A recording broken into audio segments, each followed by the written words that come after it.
Hello and welcome to Gallup. We are so excited to have you all here today. I'm Zacc Ritter, Senior Researcher and Project Director at Gallup. I've had the distinct pleasure to partner with Dr. Anna Herforth at Harvard T.H. Chan School of Public Health and Gina Kennedy, Beal, and Andoni at the Global Alliance for Improved Nutrition over the past 2 years of data collection. But this partnership and project between Gallup, Harvard, and GAIN has been underway since 2016. So that's 6 years now. It's nice to see this come to fruition. As folks in this room know, diet quality matters. What food people consume can protect against or increase risk diet-related diseases like diabetes, obesity, and hypertension. Poor diet affects individual well-being and is costly from a societal perspective. This morning, we had a fascinating event that focused on the diet intake results across 41 countries. This afternoon, we will turn our attention to what people living in the US are eating. As you may know, the White House Conference on Hunger, Nutrition, and Health recently convened for the first time since 1969. That is over 50 years ago. It's high time that we refocus on healthy eating and diet consumption at the highest levels. As part of that White House conference, five pillars came out. But I want to focus on the fifth pillar, and that's to enhance nutrition and food security. And so part of that pillar is improve nutrition metrics, data collection, and research to inform nutrition and food security policy. And that's what we're going to hear about today.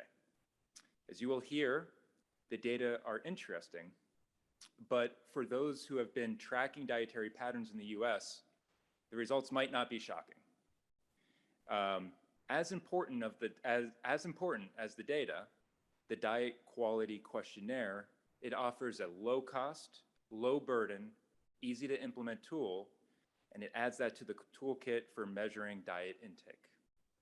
This tool is complementary to much of the complex surveys that take a lot of time and resources to conduct. It's a novel piece to a complex problem to add more monitoring in between these very in-depth, complex tools and fill in those details both across time and in space. So I'm looking forward to an interesting conversation about the tool and the results. We have a really fantastic panel with us today. We get both experiential on the ground, what's happening, as well as academic and scientific perspective on the subject. So in that spirit, I would like to it's my pleasure to introduce Gina Kennedy. And Gina is a senior technical advisor with the Global Alliance for Improved Nutrition, where she is responsible for a portfolio of global work on food systems for healthier diets. She works on methods to assess diets and the food environment in order to measure diet quality, as well as availability, affordability, and desirability of healthy foods. Most of her work is global in scope and focused on producing global public goods. Prior to joining GAIN, Gina was a senior scientist with Biodiversity International, now the Alliance of Biodiversity in CSPI, and worked with the CGIAR research program, Agriculture for Nutrition and Health. She has also worked for over 10 years with the nutrition division at FAO, Food and Agricultural Organization. Welcome, Gina.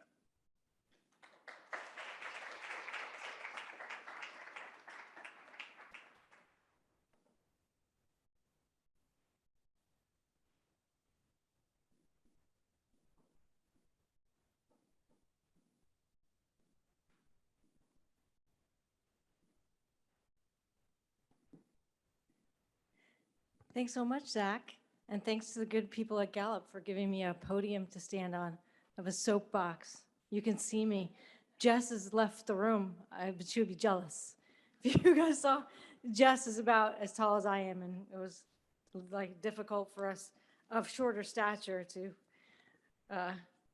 exceed this podium. Thanks a lot, Zacc. You really set the stage perfectly. I'm so excited to be here. Thanks to everybody who's in the audience and everybody listening online.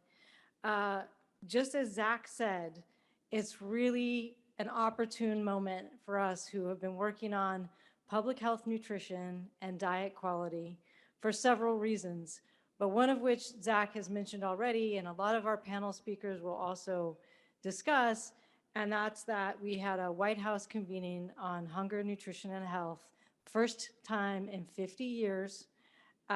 And so that is really should be galvanizing our momentum. We shouldn't lose sight of that.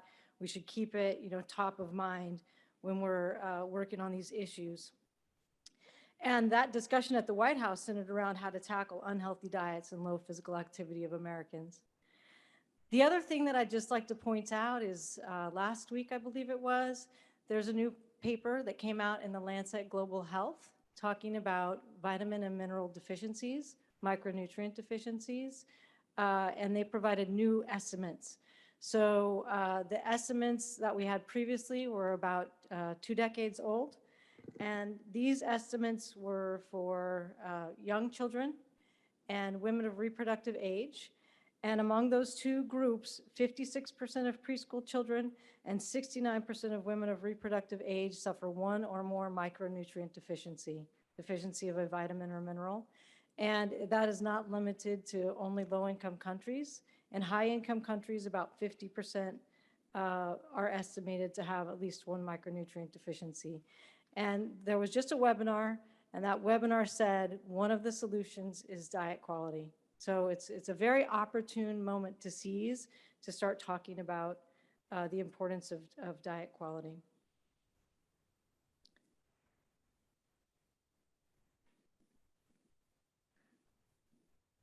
So just would like to give recognition to the donors and supporters. So those of you who are here in the morning, some of this are similar slides, but there will be quite a few different slides as well. But we want to definitely appreciate the Swiss Agency for Development and Cooperation, Rockefeller Foundation, USAID, European Union, German Cooperation, BMZ and GIZ, and the Government of Canada for support since 2016 to get us to where we are. We're so excited to be where we are today, but it's thanks to the generous support and vision of these donors, and then many other supporters, many of whom are with the United Nations, FAO, UNICEF, WHO, WFP, as well as Scaling Up Nutrition, IUNS, and others. So thank you very much to all the donors and supporters. I love it. I'm going to preach to the choir. Who doesn't know what this is? We have this, rising obesity rates. This is just showing us from 1975 to 2015, escalating obesity. And then the bar in orange, that's a bar in blue. The bar in orange that you see is an FAO statistic of do I get enough calories? It's called the prevalence of undernourishment. And less than 3% of people in the US do not have adequate calories. So in the US, we really have enough food, but we are not consuming the right kinds. We're not producing the right kinds. So we're neither producing nor consuming the right kinds of food. And I just want to say, because I know I'm going to be followed by this esteemed panel, and I'm not trying to say that there is no food insecurity in the US. In the US, the USDA estimates that 10% of households are food insecure, but it means that I'm worrying about food. It means that I don't think my food's going to last me for the day. It means that I might even know that I should be eating a better quality diet, but I can't afford it, and it's just not available to me where I live. So we have 10% of Americans experiencing that kind of anxiety about their food and where it's going to come from and what quality is it going to be. So the White House has recognized that we have a food and public health crisis. Based on their report that just came out when they had the convening, 1 in 10 Americans has diabetes, more than 4 in 10 have high blood pressure, and more than 4 in 10 are obese. Poor diet quality is a critical public health risk in the United States, and billions of dollars in medical expenses are going to treat those 3 conditions alone: diabetes, high blood pressure, and obesity, quite linked to diet quality. I just want to highlight this quote. that in this report of the White House, ending hunger and increasing healthy eating and physical activity by 2030 so that fewer Americans experience diet-related diseases like diabetes, obesity, and hypertension. That's the goal of the White House convening, all right? So they've set the bar for us in America by 2030. Put on your seatbelt. Let's get ready to do something about it, please. So in order to reach that goal, in order to know where we're going to get there in 2030, we need data. We love to say, if we don't have the data, we can't measure where we're going. If I don't have the map, I'm going to get lost, and I'm going to scream at my husband because I don't know which direction to go. So we need data to show us which direction we're going, how we want to go, and we know where we want to go and how to get there. So we need the action to improve diet quality in the United States. We're going to introduce to you the Diet Quality Questionnaire, which complements existing methods. It's not trying to say that we have a lot of good methods in the United States. This is a complementary tool.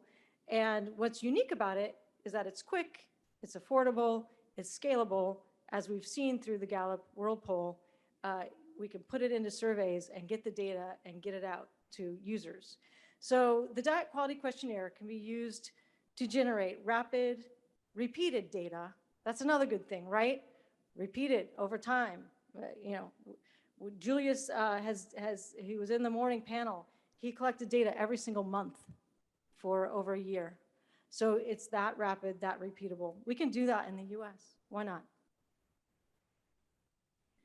So a little bit about the Diet Quality Questionnaire tool itself. It's based on 29 food groups. And this is the same slide as this morning because the questionnaire is standardized. The food groups are standardized. So we're looking at an array of plant foods, whole grains, legumes, nuts, and seeds, 3 food groups for vegetables, 3 food groups for fruits, and then an array of animal source foods, eggs, dairy, cheese, yogurt. Anna pointed out this morning that there's some disaggregation of the meats in order to hopefully, we're thinking for future thinking, to have some aspect of environmental footprint, hopefully, that we can track. And then these foods to limit. So in the US, maybe we've been looking at these a little bit already. Globally, this is a very, very new to have all these food groups that we can track about foods that should be moderated because they provide us excess calories with not enough nutrients, excess fat, excess sugar, excess sodium. This is a really important slide because what you see here in the middle is the questionnaire. So it was designed purposefully by Anna Herforth and her team to be scalable, rapid, the things that we say about it. So you can see it right there. That's it. Those are the 29 food groups. And so you just, it's based on the very standard methodology that we're familiar with, the 24-hour recall. So I'm asking, the enumerators are asking the respondent yesterday, the previous day, from the time you woke up to the time you went to sleep, please think about all the foods and beverages you ate. And then you go through and you answer yes or no to each of the questions. The food groups are universal. That's really important for something like the Gallup World Poll so that we can compare United States to different countries. So we can have a standard questionnaire that we can compare around the world. The questions are always read aloud in the same way each time, in person or by phone, and it takes about 5 minutes to administer. So this data collection effort was in 2021, there were 41 countries that were part of this data collection effort, actually about 2/3 of the global population. In the United States, the data were collected by the Gallup World Poll from 21st of April to 21st of June in 2021. It's nationally representative, a nationally representative sample of persons aged 15 and older, and it can be disaggregated by male, female, and urban, rural. In the United States, Gallup collects the data using landline or mobile phones, and the languages that were used to interview Americans were English and Spanish. Okay, so this is a little bit about the indicators. I was warned to try not to be too geeky, so I'll try not to, and I'll try not to confuse you. And this is also all available on the website if you want to refresh your memory. But there are two basic constructs that the Diet Quality Questionnaire is looking at. The first is dietary adequacy, and in the case of the United States, that's food group adequacy. And the second is protection against non-communicable diseases. So when we look at the first construct of dietary adequacy, we have an internationally standardized indicator, which is all 5. So does the population, are they consuming all 5 food groups? And you can see the 5 food groups there represented in the icons. And then Anna did mention this, and so we have an example for the US audience, which is you can also take your own food-based dietary guidelines. So in the US, we can look at MyPlate, and we can see what % of Americans are consuming one of those food groups. And then when we get to the protection against NCDs, keeping in mind that's really quite a heavy burden in the United States, we have health protective components of the diet, and that's reflected in the indicator that we call non-communicable disease protect. So foods that protect us, such as abundant fruits and vegetables, whole grains, pulses, nuts and seeds, and fiber. And then we have the dietary risk factors for non-communicable diseases, and we refer to that as NCD risk. So those are food groups that increase our risk through excessive sugar, salt, total unsaturated fat, red or processed meat. And it wasn't just the research group that came up with the guidelines. It came from the World Health Organization, and they were chosen specifically to be an internationally standardized set of guidelines that, that the World Health Organization recommends for healthier diets worldwide. So here's some of the results. So first, focusing on the dietary adequacy component of food groups, using the indicator that we can calculate across the world, the 5 food groups that you saw on the previous slide, we see that less than half of Americans are consuming all 5 of these food groups that are commonly recommended in international food-based dietary guidelines. And we see in particular that pulses, nuts, and seeds are low in the American diet, a low % of Americans consuming the previous day pulses, nuts, or seeds. And, we group together fruits and vegetables, but we'll get into more granularity. And animal source foods, I guess, doesn't surprise us that we eat quite a lot of that. And so this kind of translates it for the US audience. So looking at MyPlate, and so when we look at MyPlate, we see % of Americans who are consuming dairy, protein-rich foods, which do include pulses, a fruit, a vegetable, and at the bottom is grains, including whole grains. So it's important to, when you interpret this, that the US guidelines tell us that it's a requirement to have whole grains, and so that's what this is based on. And so we see that only 28% of Americans consume the recommended food groups in MyPlate. And now the other construct, which is non-communicable diseases. This is for those food groups that protect us. The score ranges from 0 to 9, and we can see, it's pretty similar across the average is 4 food groups. It's exactly the same in urban and rural areas, and very similar for men and women. And then just to kind of add a little bit of spice, how are we doing compared to some of our neighbors? And we're not doing so well in consuming the protective food groups compared to some of our neighbors. And so taking a deeper dive into those foods and the disaggregation of those foods, we see that fruit consumption is, about 80%, and vegetables even higher than that. Where we're really lagging is in pulses, nuts and seeds, and whole grains. And so it comes into a lot of questions about, are we producing these? Are they affordable? Lots of policy issues that I'm sure the panel can get into as to why those food groups are particularly low.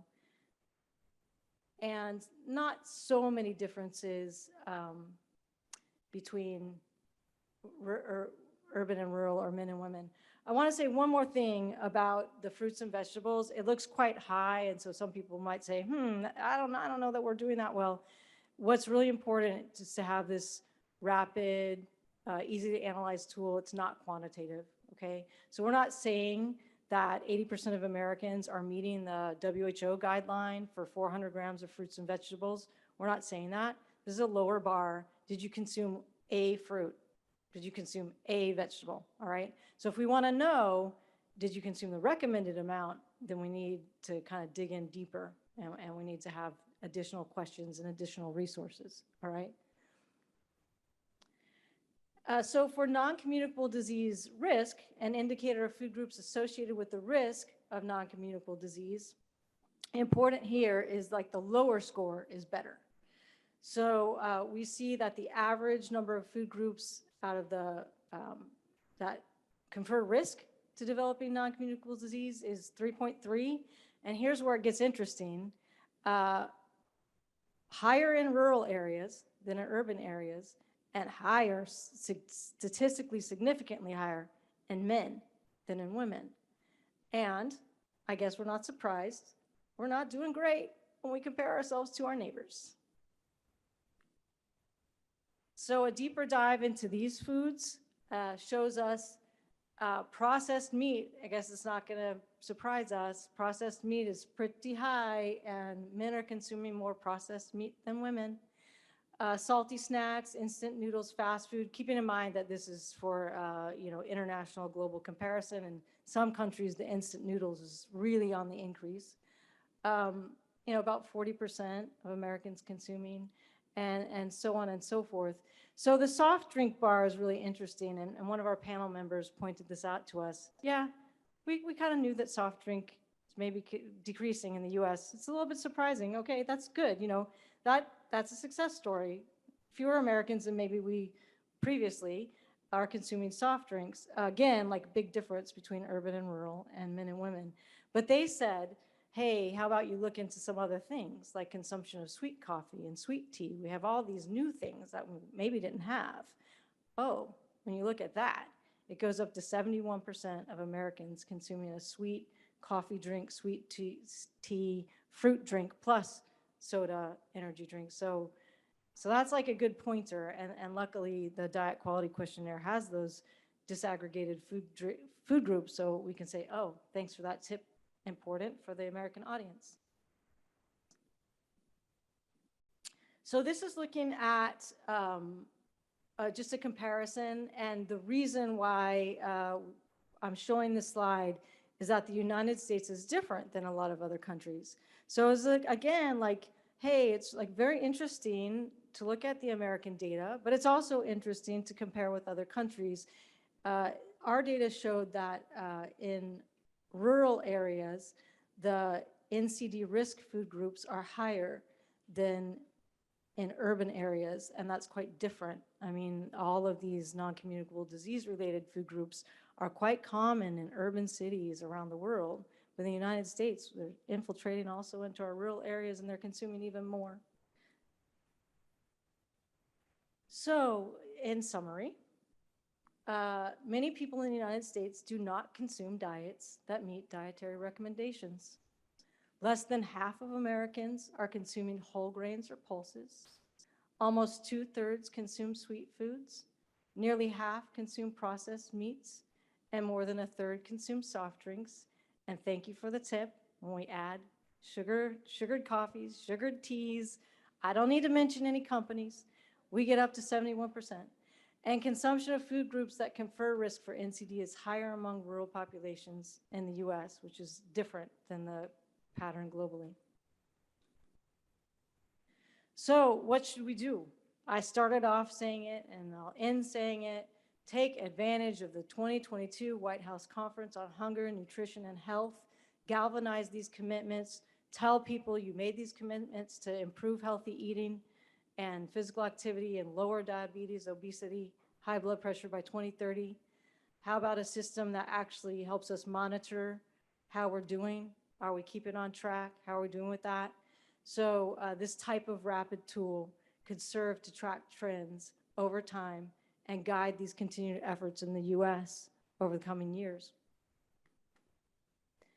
So again, what this tool offers is this standard tool with an internationally comparable suite of indicators and data across countries. So those are the three main take-home points about the aim of the Global Diet Quality Project.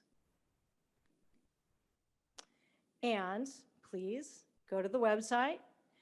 Everything is a global public good. So, thanks to the generosity of donors, all freely, open, accessible. And so please take advantage of that. Go download the questionnaire.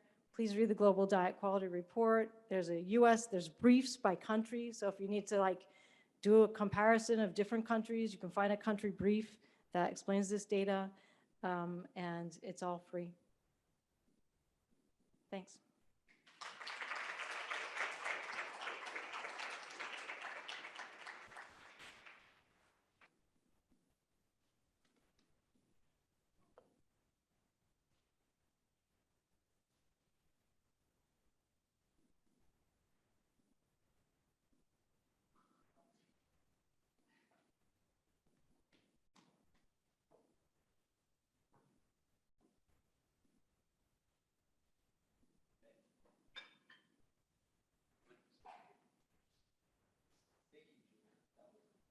Presentation of this really important report we have issued today to get us started and to really take a much more local take on this topic. We're very honored to be here with the CEO of a legendary organization here in DC called DC Central Kitchen.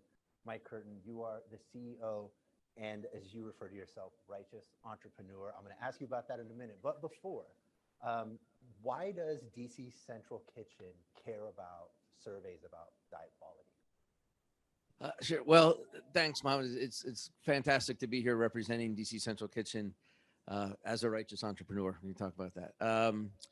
So we have. I'm trying to think the way we look at our business. We want people to think of the work we do as economic development work, as a development or as an investment in the future of our shared community, and all of it has economic and social value, return on that investment. We don't want people to think of our work as charity, as something that's nice, that's something that's cute, that's something that's extra, but something that is vital and just as important as building housing, investing in those kinds of issues. And without data, we can't make that case that it does have value. And we can't. One of the mottos by which we live is the plural of anecdotes is not data.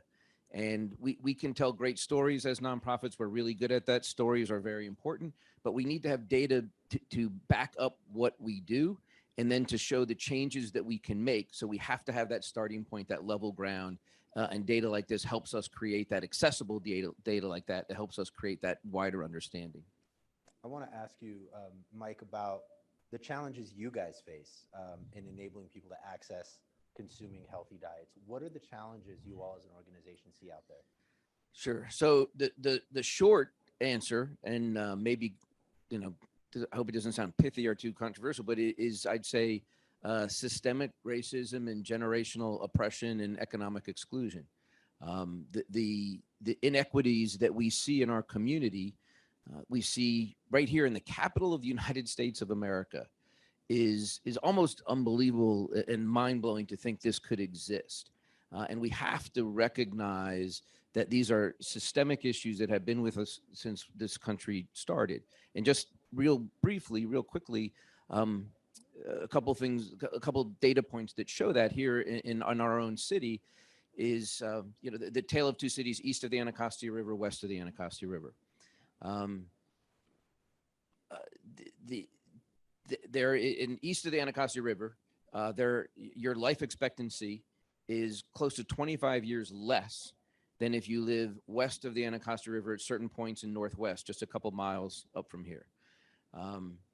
We have, while unemployment within the District of Columbia has always been relatively low, even during recession and times like this, well below 3%. East of the river, it is close to 20%. Higher if you look specifically at the African-American male population. The average household income is over $100,000 less east of the Anacostia River than it is west of the Anacostia River. And when you talk about food access, east of the Anacostia a couple weeks ago, actually the week of the White House conference, opened their 4th full-service grocery store for about 160,000 people. There is a strip of Wisconsin Avenue not too far from here that has 6 full-service grocery stores in less than a mile. Wow.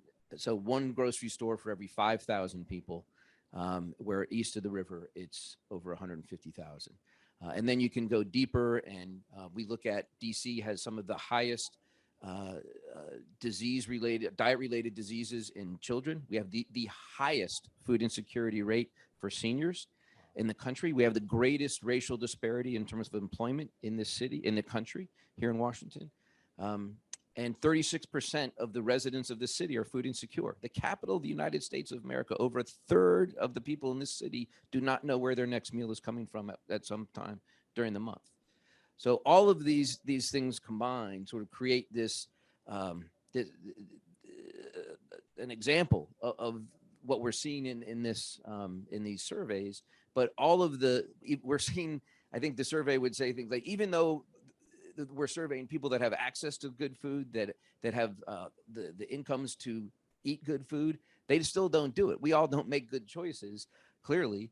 But when you are hampered not only by economic circumstances and when you can't physically buy the food, it's going to make those results even worse.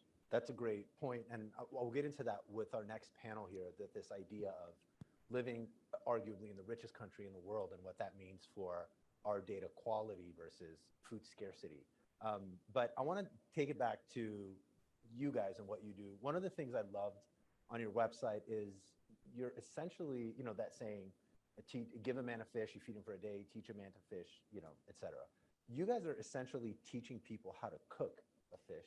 Tell us about that in the context of righteous entrepreneurship. Why are you doing it? Sure. So, we have that proverb has often been used to describe the kitchen.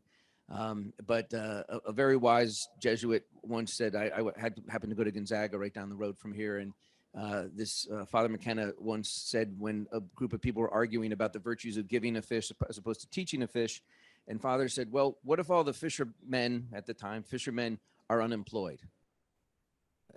Okay, that's a whole different way to look at this. So ultimately, what we've tried to do is as righteous entrepreneurs, is learn new ways to fish and new ways to create opportunities for people to fish.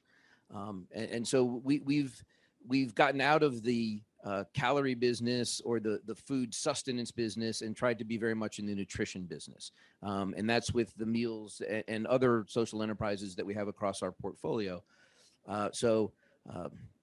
Years ago, we started sourcing directly from local farms, not just buying their product, but buying the seconds, buying the geometrically or aesthetically challenged products that were going to go in the garbage. So creating a rural revenue stream that didn't exist before and getting fresh, healthy foods into shelters, transitional homes, halfway houses. Then we expanded our programming to serving food in schools. As a revenue generator and job creator for the men and women who've graduated from our training program, folks who have had barriers to employment like histories of incarceration, addiction, trafficking, abuse, homelessness, or other traumas. So we're reimagining menus, old menus that were in schools. When we started doing the school food project, I thought we were going to be so cool, and we were going to do plank roasted salmon with berry coulis and yogurt parfaits and with local honey. And the kids were like, "No, this is not of any interest to us." And so, so we exactly. So we pulled out all the menus, the old menus, out of the trash can that we had so self-righteously balled up and thrown away because we knew better, and just did the menus. You could do tacos, but we did it with locally sourced grass-fed non-hormone beef. We made our own salsa with local tomatoes. We did whole grain tortillas. We did low-fat cheese. You can do, you just imagine what you are eat, what we all eat. If we all just thought, we don't fry things, we bake things. We use sweet potatoes for fries instead of traditional potatoes, and we could go on and on. But we created accessible food, and then, and this is really interesting too. One of the coolest things I think we do is called Fresh Feature Friday, and we have a partnership with American University to study plate waste. Not that I think we need a special app or students to tell us that kids don't like broccoli, but we did it anyway. And so we mark what, we track what's going in the garbage, or we pick a new item that we want to introduce, whether that's chickpeas or broccoli or squash. We just did one with the week of the White House conference, and our dietitians and chefs come up with 3 preparations, and the kids vote. And these are elementary school kids, and they vote on the preparation they like, and the one that wins goes on the menu cycle, and consumption goes up 150%. Boom, just because you ask. And so there's that that's one of the pieces. One of the other sort of hybrid, I'd say, social enterprises we do is our Healthy Corners program, and you can learn more about that on our website. But we wholesale fresh fruits and vegetables to corner stores in the city's food apartheid areas. And this is cut fruits and vegetables. We started with Whole Foods, but packaged grapes and berries and melons and trail mix and granola, and at accessible prices. We provide the shelving, the refrigeration, the marketing. We have an app now that tells people what's on sale, what's new, and again, engaging the community in what they're after, and then working with a USDA program for coupon with the incentive purchase programs. We're selling 8,000 units a week of fresh fruits and vegetables in corner stores in places where people said the people in those neighborhoods, they won't buy fresh fruits and vegetables. Those people will be right 100% of the time if no fresh fruits and vegetables are available to be purchased. But we have proven that everyone actually wants access to fresh fruits and vegetables, and if you do it in a dignified, respectful way at an affordable price, it can work. And my last question to you in 60 seconds, because we're in Washington, I have to ask you about the White House or else I get in trouble. We heard Gina reference the White House conference. You all were involved in that. Tell us what role you played and your reflections on it. Sure. It was an amazing thing to be part of. It was an honor to, I moderated a panel on access for families and children to healthy food. And we talked a bit about, we went into a little more depth about the Healthy Corners program, the school program. But it was wonderful to see the focus that's been given to this issue that hasn't been given in 50 years. And just as Gina was saying, I hope that this group and others will continue to think about this, and that the White House will, I think the best recommendation that I've made that they could follow is follow the lead of the folks on the ground doing the work. We all have to work together. Government isn't going to solve this problem, but certainly nonprofits aren't going to solve them, and certainly the market or business isn't going to solve them. I think that that's often the creator. I've been to conferences and not at nonprofit gatherings or even social enterprise gatherings, and someone will get up and says, you nonprofits, you need to think more like businesses and act more like businesses. And I besides finding that wildly insulting, I find it wrong. That the reason that social enterprise, nonprofits and social enterprises exist in the first place is to clean up a mess that the market or businesses created. Over exaggeration, I get it. But the real piece that we want is businesses to start thinking like social enterprises and nonprofits, and understanding the value, the people value, and how food is produced, how food is distributed, how food is accessed, and how food is made. So I think overall that the White House shining the light on that. It was fun. It was also just really cool to see a bunch of people that I hadn't seen in a long time, and recognize that a lot of people out there are fighting this fight, and out there swinging hard every day. And I'm just a small little piece of that, and incredibly honored to represent the individuals, the men and women at DC Central Kitchen who are doing that work. Mike Curtin, CEO of DC Central Kitchen, thank you for your leadership. Thank you. And now I'll ask my panelists to join me. Let's try to see if we can do the seating order here. Naomi, why don't we have you, and then Ty, and then Sara, and then Kirsten, and then Claudia. they all dared me, I would not be able to line us all up effectively, but I think I just did. Okay, awesome.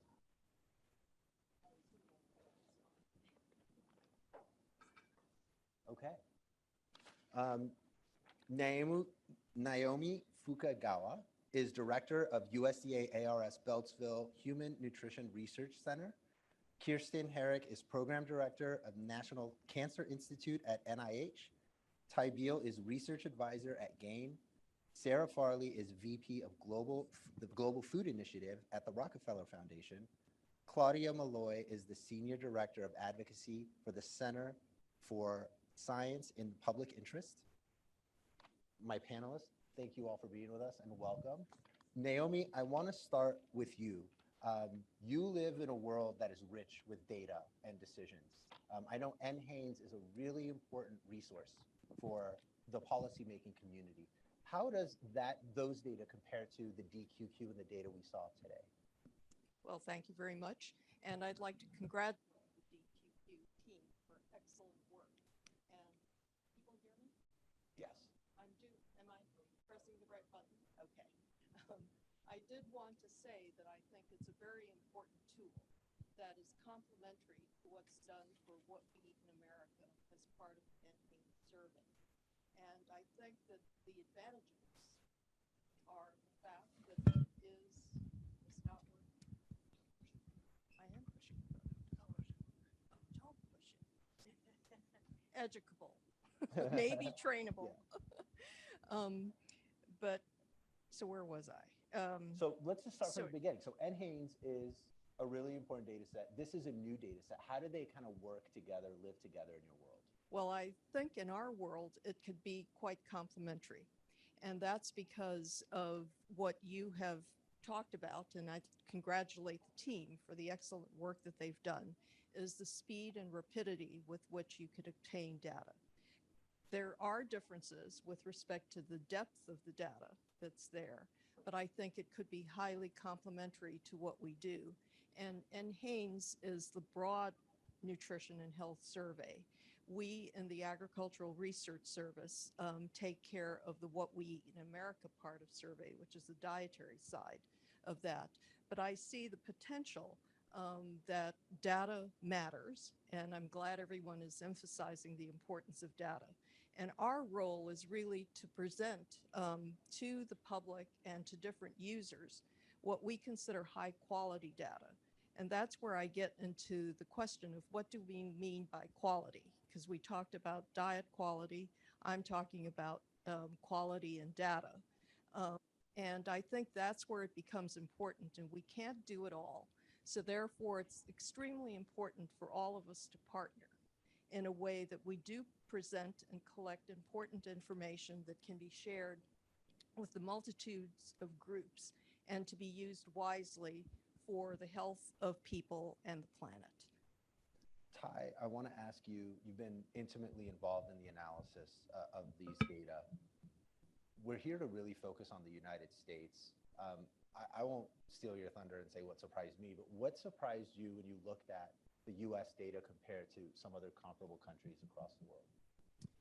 So it's really, I think, shocking that all countries have major diet quality issues, and they vary depending on the context. So the US generally has better diet adequacy, not perfect by any means. Only 45% of the population consume all 5 recommended food groups.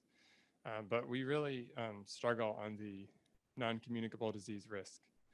And there's a few surprising findings by subgroup I want to highlight. So out of 41 countries, the US was the only country with where the rural population had a significantly higher proportion with NCD risk indicators in diet quality. So there was a much higher risk for rural residents compared to urban.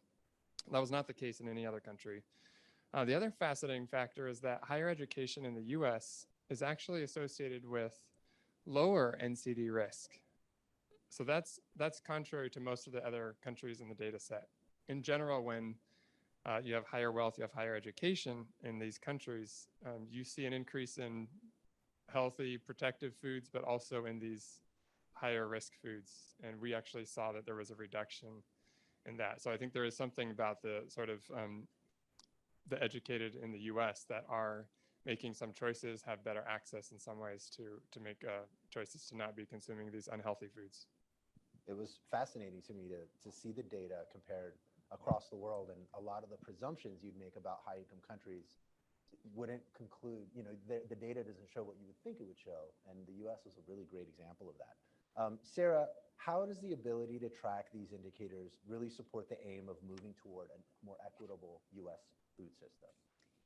Well, hi, everyone. Sara Farley, Vice President of the Global Food Team. I mean, for us, maybe just to set the context of the Rockefeller Foundation, measuring diet quality is actually essential to pursue our North Star, which is to improve diet quality for 500 million people around the world through a nourishing, regenerative, and equitable system. And we're trying to get there through 3 levers: data, science and innovation, good food policy, and good food purchasing. So this necessity to measure diet quality is profound for us. And it's why we're so excited to be supportive and sponsoring with other wonderful donors this important work. But to the question of what is this intersection between equity in the US system, which is essential for our strategy, and diet quality? I mean, it is so striking. And I think the points you made, Mike, from the perspective DC Central Kitchen, I mean, we're seeing 34 million Americans, 9 million children hungry. And then we have this texture, this like topographical data coming from the DQQ about exactly how that manifests. How we are trying to appreciate that and getting to some of those existential kind of structural issues you spoke to, Mike, is through 2 programs. One is through school meals, and another is through produce prescriptions. Both of those for us are vehicles where we're specifically targeting communities of color who have been disproportionately underserved, both in terms of our health system and in terms of our food system, and where those 2 systems intersect and overact. So just to give you a little color to that, on the produce prescription side, I mean, produce prescriptions, for anyone not familiar with that, is literally the idea that a healthcare practitioner, physician, a nurse practitioner can write a prescription for fruits and vegetables and other healthy foods, similarly with as much ease as writing a prescription for a pharmaceutical.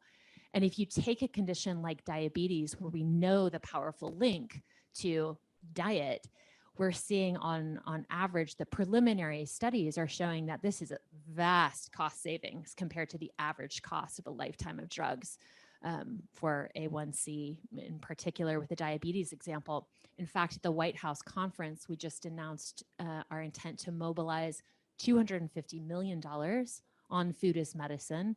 And that will be really a program to unify what we can understand, map, and measure in terms of diet quality, and how we can empower equity through food as medicine as a really particular program. So I think ultimately, the takeaway here is, without better data, without the kind of depth and speed that we're able to get through the DQQ, we cannot target and improve or in any way be the kind of agile philanthropy that we seek to be in spaces as important as food as medicine, that are so powerful in terms of levers to the equity points in the US. Kirsten, you're at the National Cancer Institute, NIH, obviously one of the leading research organizations in the world. You guys have a lot of data. How does the DQQ fit into your mosaic of available data out there? How is it useful to you guys? Well, I'm going to echo what I've heard up here a lot, and that is the DQQ is a companion tool to a lot of the things that we already collect. And so that's great. It's another tool we can put in our toolbox. And I want to make sure I also draw the relevance to NCI, and it's a fact that a lot of folks don't think about, but increased body fat is associated with an increased risk of 13 different types of cancer. So obesity and diet are critical to our mission. And the other hat that I wear at NCI is really to look at how we develop, support, and stimulate the assessment of modifiable risk factors, and diet is among them. So to get back to that piece about companion tools, it's important to have a different tool to ask different questions or to assess the types of questions that are most relevant. And we know that NHANES is a huge wealth of information that captures a very rich, detailed data, but it comes at a price. It takes a lot longer to process that rich data on not only what's consumed, but how much is consumed, and even the timing that that's consumed. Those are all critical pieces of information, but it takes a long time. And the DQQ can be implemented in a much quicker time fashion. You could possibly implement it at state-based or regional locations, so you could have a more agile data collection. But I also want to stress, and it was touched on, I believe, by Lynette Newfield this morning, that diet is multidimensional. And here we're talking about just a few aspects that we're trying to collect information about. But there's more to it. Why do people make the particular decisions that they do to choose the foods that they eat? It's not a simple answer. So it's important to consider that. And I also think it's important to really think about how we can compare the DQQ to common measures that we already use to measure diet quality in the United States, like the Healthy Eating Index. So I'll close by saying I'm excited to hear about this tool. I think it's a great innovation, because if you don't measure something, there's no way that you're going to make improvements in it. But the work has just begun. Thank you so much, Kirsten. That's so on point. I can't even rebut it. Claudia, I want to ask you about how the results underscore what happened at the White House conference. How does the world of policy and politics tie to this data set and what we've learned here? Thank you. Hi, everybody. Yeah, so I think, can you hear me? We could a second ago. Did you press the button? Sorry. Yep. Yeah, just, I don't think you need to press the button at all. Oh, you don't? No. Hello? Oh, there you go. Sorry about that. No worries. Yeah, so what I was thinking when I read the data, I'm not a researcher necessarily or scientist, is that it confirms everything we know, right? We eat too much fat, sugar, salt. We're not getting enough. We're not getting enough fruits and fruits and vegetables. Maybe we are. I don't know, but we're not getting enough fruits and vegetables or legumes or whole grains. And at the Center for Science and Public Interest, you know, we've been working on these issues for 50 years, really working to create an environment that supports healthy eating and really meeting people where they're at. That intersection between eating and, you know, grocery stores, schools, restaurants, and really thinking about the ways that we can make the healthy choice the easy choice, as they said in the White House conference. You know, one of the things that you mentioned, Kirsten, was why do people make these decisions? And some of the reasons we make the decisions about what we eat is because of how it comes at us, right? We're bombarded by bad food and bad beverages at the grocery store, between marketing and promotion and placement. We see it at schools, we see it at universities. You know, a lot of people don't even have access to grocery stores, as Mike was saying earlier, or they don't have access to the federal benefits because they've been incarcerated. And they may not, you know, they may be living in a federal facility and the federal facility doesn't provide healthy options. So there's a lot of reasons, or there's a pandemic and we're all stress eating. There's a lot of reasons, I think, that things are the way they are. But as public advocates and consumer advocates at CSPI, you know, we're working to really make some changes with policy and with corporations and through the legal system. And one of the things that was so exciting about the White House conference is that they really emphasized that. They really emphasized that between public, private, and nonprofit partnerships, we can really improve how people access food and what kind of food. Thinking about some of the opportunities we saw in the White House conference, the front of package labeling, how many of us would love to just be able to know that the food that we're eating actually could meet the dietary guidelines for Americans, right? Or it doesn't, and maybe you won't pick that. Or because the company has to put that label on their food, they might make it a little better. They might reformulate that product. So, you know, that's one of those interventions listed in the White House conference that's really exciting. Or the fact that, you know, they've actually reaffirmed and are going to push forward the sodium reductions. And they're going to do a parallel intervention on sugar. I mean, those are really exciting things that could make a huge difference in people's diets. Without people would be able to choose things that are already good for them from the get-go. So some other things that were really exciting to me in there was, I mean, they mentioned the school meals program, which we need to fully fund free school meals for all children at breakfast and lunch. Congress can do that, so remember to contact your member of Congress to push them to do that. But I'm glad it was mentioned in the White House conference. Also, some other great things was for SNAP benefits. People probably don't know that some formerly incarcerated people aren't available, cannot get SNAP benefits. Also, college students are getting SNAP benefits, and we know that not everybody is just a 20-year-old. There's a lot of older family members that are at universities. The one thing that's really exciting too was the mention of the Federal Food Service Guidelines. So not many of you may know, but the federal government feeds a lot of people, millions of people. It feeds people in the military, it feeds people at veterans hospitals, it feeds people at federal prisons. There's summer feeding programs. And the Federal Food Service Guidelines, what we're trying to do is make those mandatory. They follow the DGA, the Dietary Guidelines for Americans. So that was mentioned. It would be great if the president did an executive order to make it mandatory, but that was also very exciting. So there were so many great things in there. I'm just mentioning some of the things that CSPI has been advocating for, some of our top asks.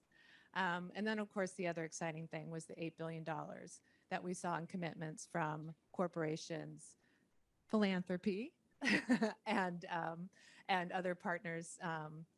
So yeah, I mean, it's just a really exciting opportunity for us. I'm going to turn it to our audience here in a second for your questions, if you have any. But as we wait for our audience to get a mic, I want to ask a question that was not prepared. You guys did not know this is coming, so start stressing now. I just want to ask this as a novice. Aside from situations of poverty and federal incarceration or some sort of relationship with the federal government, just as everyday middle-class Americans, is it true that America is sort of eating itself to death? Is what we eat making us sicker than it should? Does anybody want to tackle that? I'll tackle. All right, I knew Ty would want to tackle. Okay. Yes. See, now they want to. Now they're like 60% of calories in the US for adults are from ultra processed foods. And these are foods that are linked to lots of non-communicable diseases, you know, anything from diabetes, heart disease, cancers, obesity. We need to really transform the food system, the food environment. And there are multiple ways that we can do that, but really shifting to wholesome diets. When you look at actually the prevalence of non-communicable diseases, one study found that 9 in 10 US adults have a metabolic or cardiometabolic risk factor. So the large majority of us are unhealthy, and those are largely caused by dietary factors. So it's pretty clear diet is a major issue. It's a big challenge because we have the new study that came out in the Lancet Global Health. People mentioned there's actually deficiencies, micronutrient deficiencies in the US, as well as all of this obesity and diet-related non-communicable diseases. So we have issues on both sides, and we need wholesome diets. We need to really transition to minimally processed foods that are not going to encourage or facilitate this excess consumption, because it's hard to resist certain ultra-processed foods. And we need diets to be nutrient dense and provide all the nutrients for a healthy life. So I'll pass to Naomi, but that's my take. Thank you, Ty. So I will come at it from a slightly different perspective, in that I don't think that we should begin demonizing levels of processing of foods, because really people need enough food of enough variety to achieve health. And so therefore, the other important thing is to not make people feel guilty if they can't access what academia or certain investigators may say should be on their plate. And how do we work together to achieve that? And that's where I think data is important, because as we get to quality, we do need to know what is in the food that one's consuming that's on your plate. And we can't make the assumption that an average value for a blueberry that was grown in Hawaii is the same as the average value of blueberry that was growing in Maine. Not that that variation should be so necessarily significant, but it's important for us to begin to work together to get the best data that we can about what is in food, not just the classic nutrients, but also the bioactive compounds that we know impart wellness and health, and we all know about that anecdotally. But how do we define that so we could go forward with respect to data-based recommendations? I love the don't demonize process. I think that's such a profound point. And I'm 42, so I remember the trans fat era where it was like, I grew up in LA, it's like you would get arrested if you were trying to buy trans. And it's a really important point that it's not necessarily about throwing mud. It's really about trying to understand what we're putting in our bodies and what impact that's having on us. Well, I want you to react to that. yeah, I think in that way, some of the really exciting data that the DQQ has unveiled, particularly around whole grains and underconsumption of pulses, opens amazing opportunities. I mean, it is shocking that we're at roughly 40% or less of Americans consuming whole grains at all or pulses at all. So I think the question, and we're trying to lean into this at Rockefeller, is how do we make whole grains sexy and exciting? And one of the things we're seeing is that because of the food crisis, because of the crunch tightened fiscal space in so many countries around the world to contend with the multiple crises that we're confronting, this shift from refined to fortified whole grains, price per unit of processing, you actually get 30% more volume of food. So if you can tweak the milling, if you literally can tweak the processing, but it's the same amount of harvest, you're getting 30% more food, and it has all these nutritional benefits, and we get better DQQ scores. What a massive win. And yet even through our food aid programs, we do not make this a requirement. So massive opportunity on whole grains. And similarly, these rates of consumption of highly processed meat, how can we think about a protein play that really elevates beans? I was just at an event with Sam Cass and the folks behind the SDG2 Advocacy Hub that are trying to build this global campaign around the humble bean. How do we just think about beans? So there's this new campaign called the Beans is How.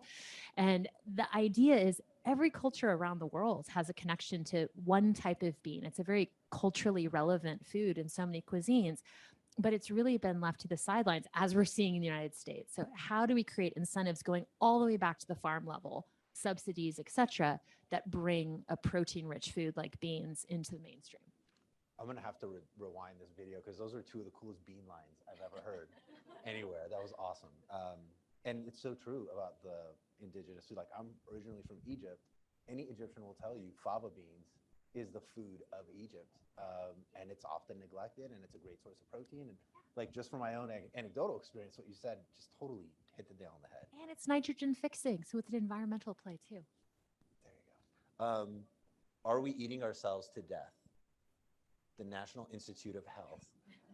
What is your official position? No, but speak to me about this point of, because obviously cancer, you mentioned it, it is in all of our lives at this point. And we're more and more learning the connection between what we eat and that experience.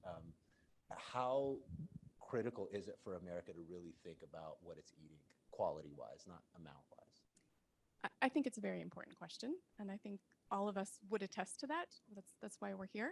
But I would also, I guess, reemphasize Naomi's point about let's not demonize the processed foods, because we do know that some forms of processing have made things more accessible, and they do have nutrient-dense forms.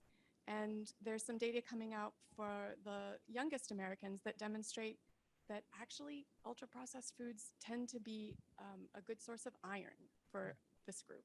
So there are reasons we have ultra-processed foods. There were huge industrial revolutions that made it possible for women to be out in the workplace because they no longer needed a whole day to prepare a full meal, all 3 meals for a family of 4. So let's identify what about the processing is helpful and useful. As Sara was talking about, tweaking the processing process so that we have more nutrient-dense items. So I think, yes, we could eat ourselves to death. But if we just start looking at what we're doing and using the science that's around us and collecting the data, then we can start turning the corner on this one.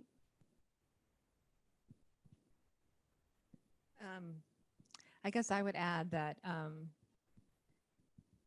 think we can really help people eat better as opposed to what they're seeing right now, like I mentioned. But like grocery stores, for example, I know all of us walk into we walk into the grocery store.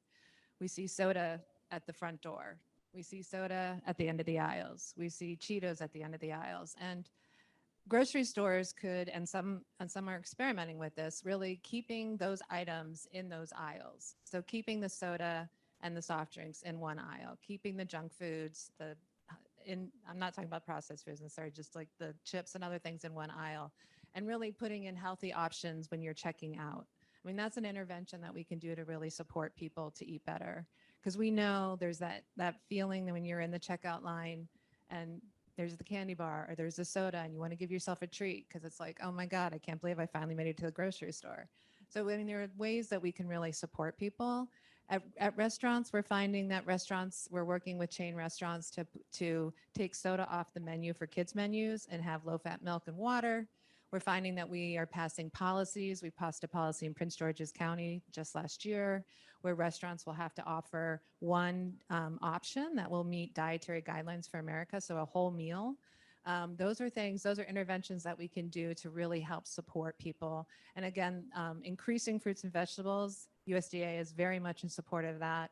And a lot of states and communities can really work to increase support SNAP benefits to get more fruits and vegetables into people's diets. I think we could probably maybe expand that to other items, but that's where we are right now. And I think there's a lot of ways that a lot of mechanisms that we have in our toolbox to really make these things happen now. Audience questions. All right, we got one right up here, Shelby. Thank you.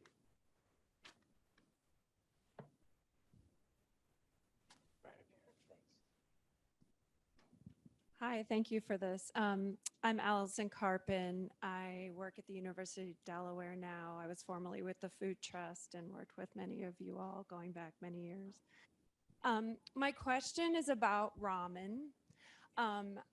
I see that in this tool, for the first time, I can very easily ascertain what percentage of the population eats ramen. As someone who spent a lot of time in corner stores and with retailers, I know that ramen is something that flies off the shelf during difficult economic times, and among populations that are strapped for cash, it's a really easy solution. And yet we know that it's really high sodium and high fat and not necessarily the most nutritive of foods.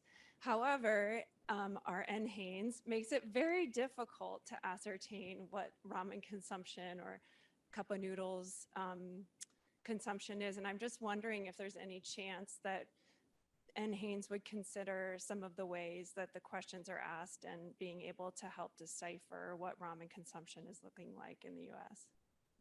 Well, that's exactly why I think the DQQ would be a good complementary questionnaire to add, because it asks you that specifically.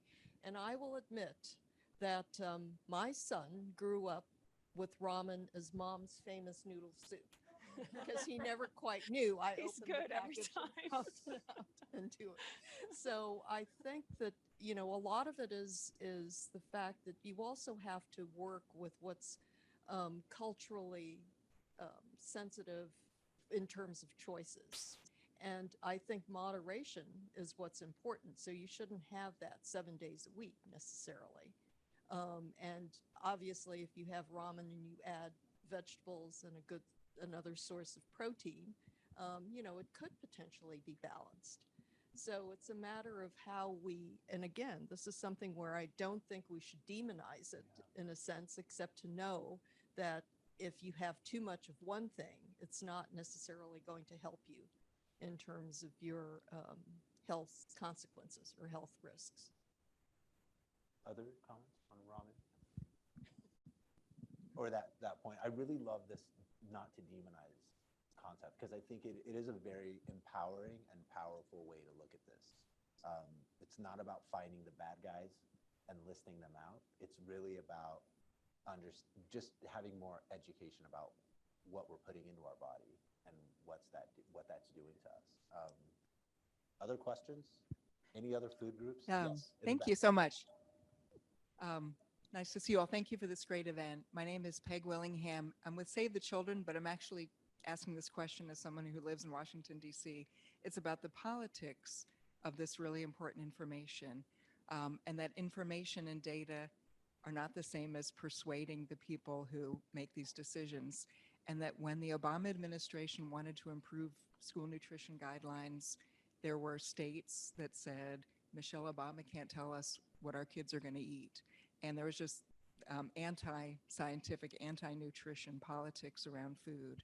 And the last administration, the School Nutrition Association, influenced by industry, and this is not to demonize the private sector, but politically, what are the odds that this important stuff is really going to take root with the people who pay the bills for school nutrition? Thanks. That's a great question. Who wants to be the first? I can go. Claudia, go for it. Sure. I'm trying to figure out the exact answer to your question. I guess I would say that the school meals program is an effective program. And what we found during the pandemic is that they had a waiver and that a lot of different foods were going to families. But when schools do have, when they do have to follow the nutrition standards, we are finding that children are eating better and that it is making a big difference. I think the problem that some of what you're saying has caused is that not every child has access to nutritious school meals at breakfast and lunch, or there's stigma involved if they don't meet the requirements exactly.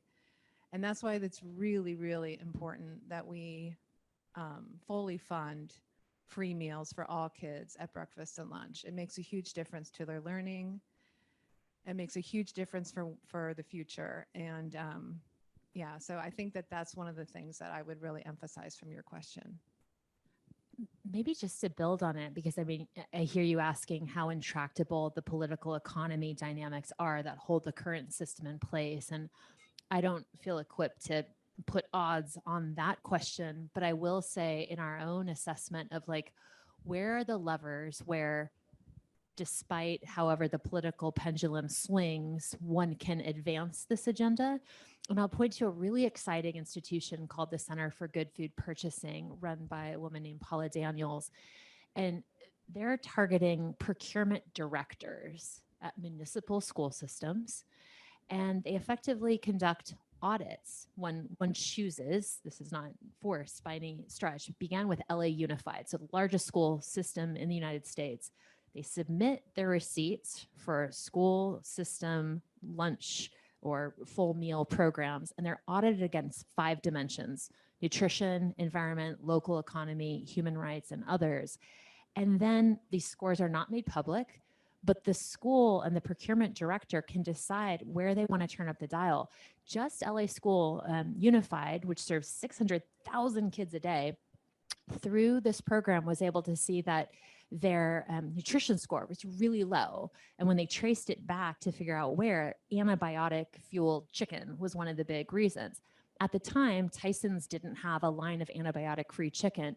Through this data, LA Unified was able to hold that up to Tyson's and say, we can't continue to source unless there's a change. That change was made, which opened up a product line across the United States. So our theory of change is that you can actually send demand signals through to the private sector through these procurement channels, but getting to unified school districts is a really powerful way to do that. So check out the Center for Good Food Purchasing, I think, is a neat story. That is a fascinating story. Can I just add Yes. one more thing that occurred to me?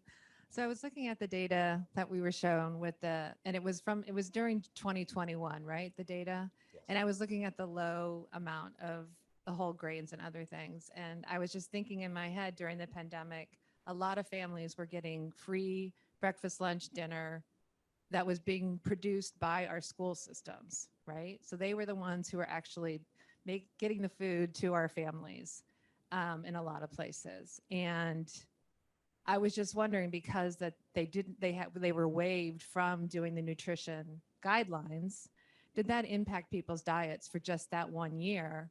And when we see something different in the data next year, now that the waivers are gone and people have to meet the dietary guidelines that are set in the nutrition standards. So that's just one thing that occurred to me about the data. I was like, why is that so low? And I'm just wondering if it had any impact on that, because I don't know what the numbers are for how many people we fed, but we fed a lot of people through our schools during the pandemic.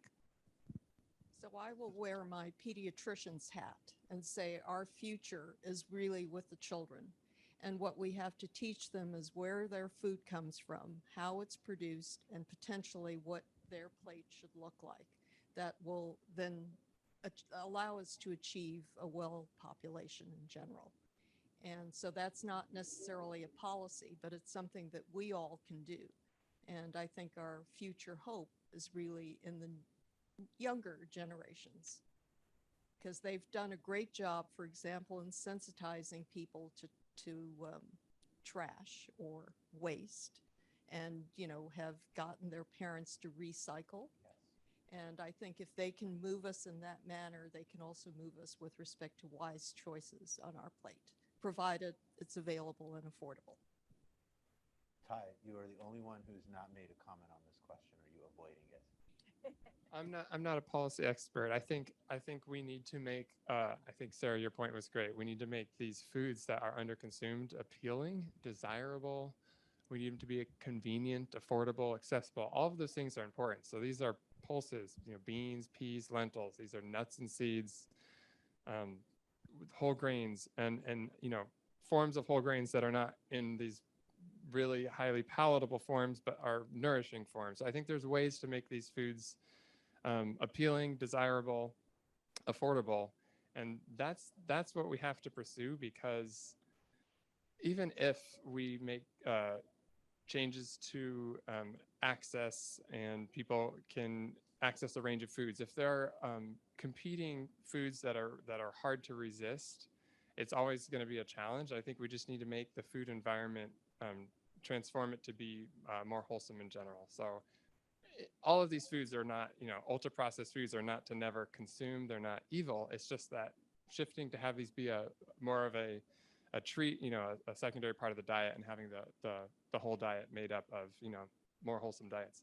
I think the other food group, processed meats, are almost half of the population consumed daily. So really high in sodium, preservatives that can be related to cancer, all of these things. So processed meats are desirable. They're convenient. They taste good. So I think we have to compete with all of these other, less healthy foods, and try to make these products that can be, convenient, accessible, desirable. All right. On that note, I'd like you to thank our panelists, and you guys can head back. You guys can all head back now to your seats. And as everyone clears the stage, I will be handing the floor over to someone who will close us out. Thank you. You take your time. Okay, and to close us out, Dr. Anna Herforth is Senior Research Associate at the Department of Global Health and Population in the Harvard T.H. Chan School of Public Health.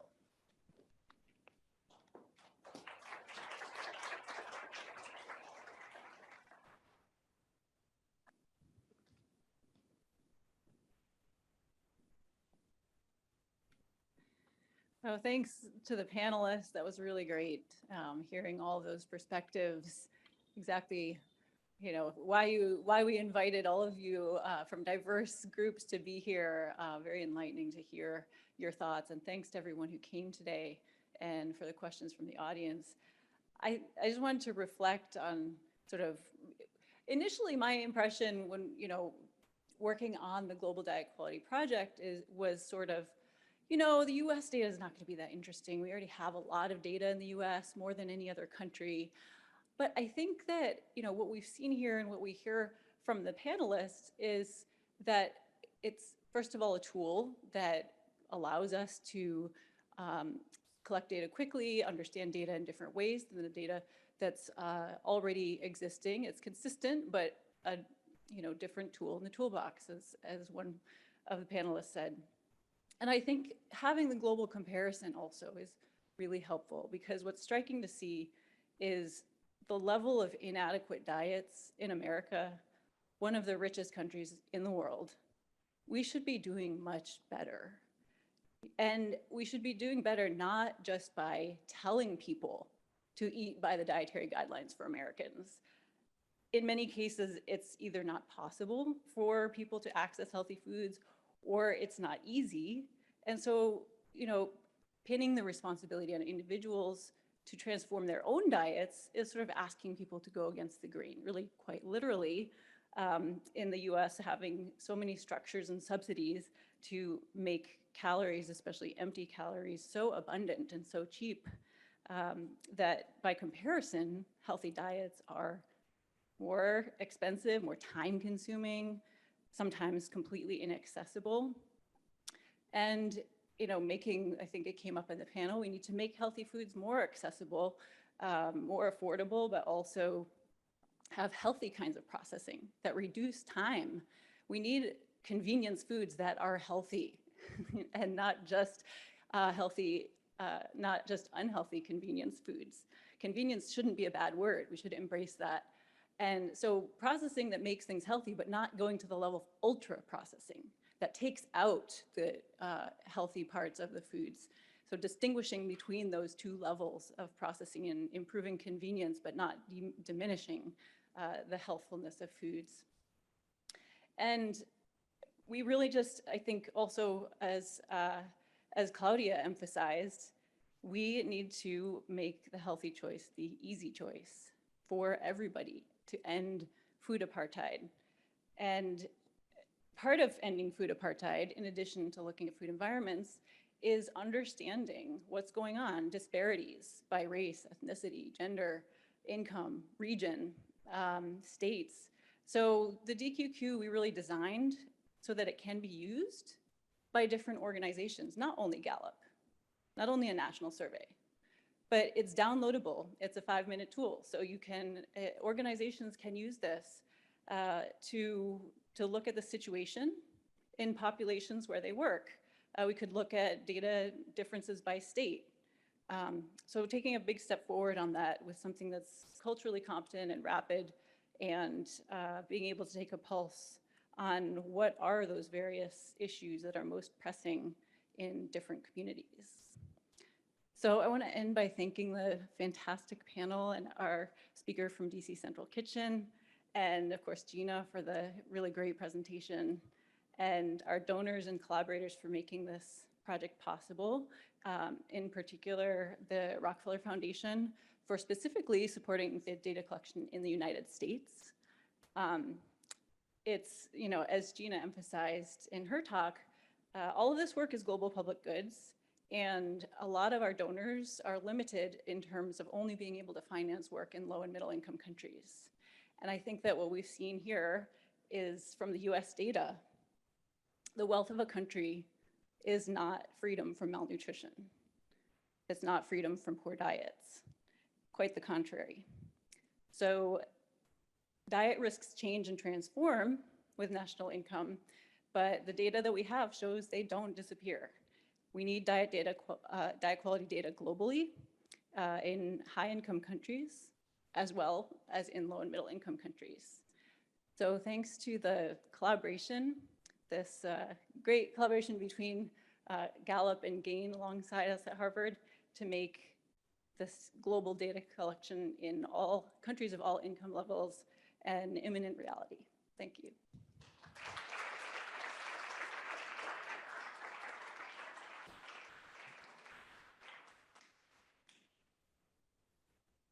Okay, and with that, we are adjourned.